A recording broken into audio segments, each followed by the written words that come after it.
திருவான்மையூரில் திடீரென சாலையில் ஏற்பட்ட பள்ளத்தில் சொகுசு கார் விழுந்து விபத்து ஏற்பட்டிருக்கக்கூடிய ஒரு சூழலில் அது தொடர்பான விவரங்களை வழங்குவதற்காக தொடர்ந்து செய்தியாளர் வேல்முருகன் நம்மோடு இணைப்பில் இணைகிறார். அவரிடம் பேசலாம். வேல்முருகன், என்ன மாதிரியான சூழல் இப்போதைக்கு இருக்கு? போக்குவரத்து முழுவதும் சீர் செய்யப்பட்டிருக்கா? அது தொடர்பாக அங்க இருக்கக்கூடிய பயணிகள் என்ன சொல்றாங்க?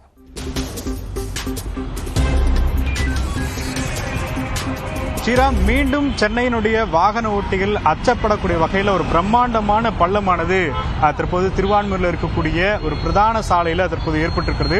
மத்திய கைலாஷ்லிருந்து தரமணி செல்லக்கூடிய ஒரு பிரதான சாலை, அதே போல திருவான்மையூர் ஈசிஆர் என்று பல பகுதிகளுக்கு செல்லக்கூடிய மிக முக்கியமான சாலையில் இது போன்ற ஒரு பிரம்மாண்ட பள்ளம் ஏற்பட்டு இதற்குள்ளாக ஒரு காரை முழுகி அதற்கு பிறகு அந்த காரை மீட்கக்கூடிய பணிகளில் காவல்துறையினர் அதே போல மெட்ரோ அதிகாரிகள் என்று பலரும் ஈடுபட்டிருக்கிறார்கள். ஆனால் இந்த பகுதியில் மெட்ரோ பணிகள் எதுவும் நடைபெறவில்லை என்று மெட்ரோ அதிகாரிகள் தெரிவித்திருக்கக்கூடிய சூழல்ல குறிப்பாக பக்கத்தில் முக்கியமான அடையாறிலிருந்து செல்லக்கூடிய அந்த மேம்பால பணிகள் அப்படிங்கிறது நடைபெற்று வருகிறது.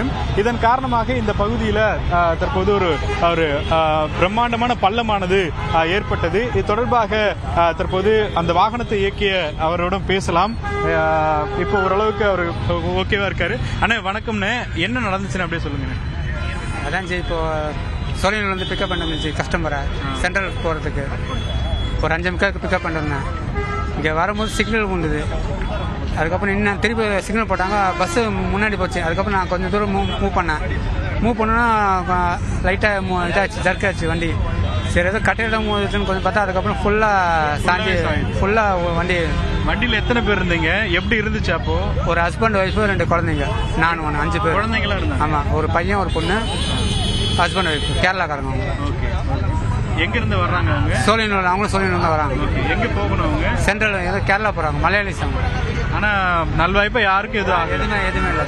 ஆனால் பெரிய பள்ளமாக இருக்கு. ஆமாம், பயந்துட்டீங்களா உள்ள? அது கொஞ்சம் அந்த உள்ள போது ஃபர்ஸ்ட் இந்த பதட்டம், அந்த பயம், வேற ஒன்றும் இல்லை. வடியெல்லாம் எதுவும் இல்லை. எப்படி வெளியே வந்தீங்கண்ணே? அதான் மக்கள், காவல்துறை தான் இது காப்பாற்றினாங்க. எவ்வளோ நேரம் ஆச்சு? எவ்வளோ நேரம் வண்டிக்குள்ளேயே இருந்தீங்க? கொஞ்ச நேரத்தில் வந்துட்டாங்க, டக்குன்னு இது பண்ணி மக்கள்லாம் வந்துட்டாங்க. உடனே போகிற வரவங்களாம் நிப்பாட்டி அவங்களே உடனே ரிமூவ் பண்ணிட்டாங்கண்ணா. உங்க கஸ்டமர்ஸ் இப்போ எங்க இருக்காங்க? அவங்க ஓரளவு ஓகேவா? எல்லாம் அவங்க கேரளா போயிட்டாங்க, வேற வண்டியில் மாறி போயிட்டாங்க. அவங்களுக்கு எதாட்டியும் இல்லை. ஓகே.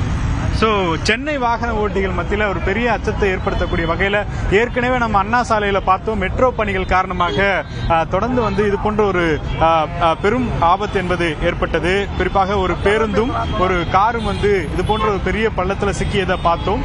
இப்பொழுது தரமணியினுடைய குறிப்பாக திருவான்மையூர் செல்லக்கூடிய டைட்டில் பார்க்கினுடைய எதிர்ப்புறத்திலே இது போன்ற ஒரு பாதிப்பு ஏற்பட்டு இருக்கிறது. குறிப்பாக இது போன்று ஒரு முக்கியமான நேரம், அதிகமான போக்குவரத்து பாதிப்பு ஏற்படக்கூடிய நேரம் என்பதனால இங்க அதிகமான வாகனங்கள் வரும். எனவே இது போன்ற சூழல்கள் இனி ஏற்படாத வகையில் தற்போது இதற்கான நடவடிக்கையை எடுக்க வேண்டும் என்று பொதுமக்கள் கோரிக்கை வைக்கிறார்கள்.